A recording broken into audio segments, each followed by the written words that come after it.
Coba bayangin deh, sebuah tragedi nasional bisa berawal dari hal yang, ya ampun, sepele banget. Sejumlah uang yang bahkan nggak cukup buat beli secangkir kopi. Tapi ternyata bisa membuka kotak Pandora, mengungkap masalah besar yang mengakar di seluruh negeri. Yuk, kita bedah bareng-bareng. Oke, kita mulai dari angka ini. Rp10.000. Ya, cuma segitu, kurang dari $1 Amerika. Menurut berbagai laporan, angka inilah yang jadi pemicu sebuah tragedi nasional yang semestinya nggak perlu terjadi sama sekali. Dan ini adalah pesan terakhir yang ditinggalkan oleh YBR, seorang anak laki-laki berumur 10 tahun dari Ngada. Sebuah pesan yang singkat, tapi isinya nunjukin beban yang luar biasa berat untuk ditanggung seorang anak.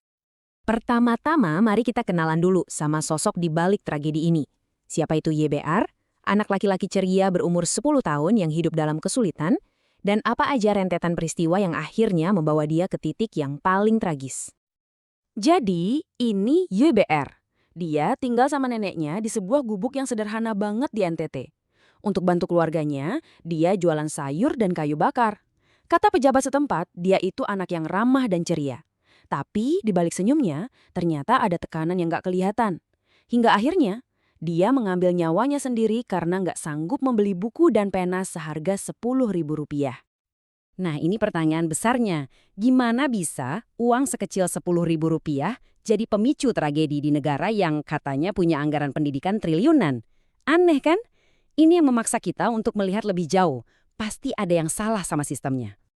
Di bagian ini, kita akan coba telusuri apa aja sih kegagalan dari jaring pengaman sosial yang harusnya ya, bisa mencegah hal seperti ini terjadi.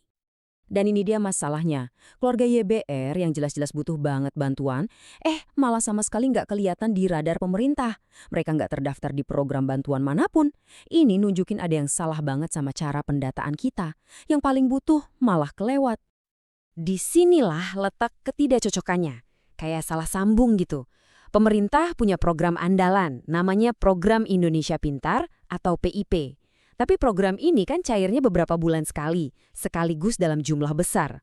Padahal, keluarga kayak YBR itu butuhnya uang kecil tapi sekarang juga. Buat beli pulpen, buat ongkos hari itu, bukan buat 3 bulan lagi. Sekarang, kita coba zoom out sedikit, kita lihat kontras yang jujur aja bikin miris. Antara uang Rp10.000 yang jadi soal, dengan triliunan rupiah yang dialokasikan buat hal-hal lain.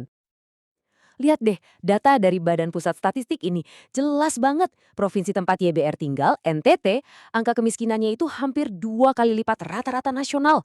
Ini artinya, di sana itu emang daerah yang rentan banget. Guncangan ekonomi sekecil Rp10.000 aja bisa fatal akibatnya. Nah, tabel ini, yang juga disorot sama Amnesty International, bener-bener nonjok. Coba lihat, buku dan pulpen YBR nggak sampai 10.000. Bandingin sama biaya-biaya program lain yang angkanya triliunan. Ini kan langsung bikin kita mikir, tunggu dulu, skala prioritas kita ini sebenarnya gimana sih? Oke, bagian selanjutnya. Kita cek janji-janji yang ada di atas kertas, di konstitusi kita. Janji buat setiap anak Indonesia. Dan kita lihat gimana para kritikus bilang janji itu kayaknya cuma tinggal janji. Ini dia intinya. Pasal 31 UUD 1945. Di situ jelas tertulis pendidikan dasar itu hak setiap warga negara dan pemerintah wajib membiayainya. Jadi ini bukan soal kemewahan, tapi hak yang dijamin konstitusi. Sebuah janji yang sekarang rasanya dipertanyakan. Menurut Jaringan Pemantau Pendidikan Indonesia atau JPJI, masalahnya ada di sini. Oke, anggaran pendidikan kita katanya 20%. Tapi lihat deh alokasinya. Sebagian besar ternyata dialihkan ke program lain. Contohnya program makan bergizi gratis. Akibatnya apa? Ya dana buat kebutuhan inti kayak buku, pulpen, dan operasional sekolah jadi makin sedikit. Konsekuensinya, seperti yang dibilang para pengamat pendidikan, jadi berat banget. Waktu sekolah nggak punya dana operasional yang cukup, bebannya dilempar ke siapa? Ya, ke keluarga miskin. Ini yang menciptakan tekanan mental dan ekonomi yang luar biasa buat anak-anak. Di bagian terakhir ini, kita bakal lihat gimana kasus YBR ini bukan sekedar insiden biasa, tapi ini adalah gejala dari kegagalan yang lebih besar, kegagalan struktural. Dan kata para ahli, ini bisa mengancam masa depan bangsa kita sendiri. Seorang sosiolog dari UGM bahkan menyebut ini kekerasan struktural. Maksudnya apa? Jadi, negara itu nuntut anak-anak buat berprestasi, buat sekolah yang benar.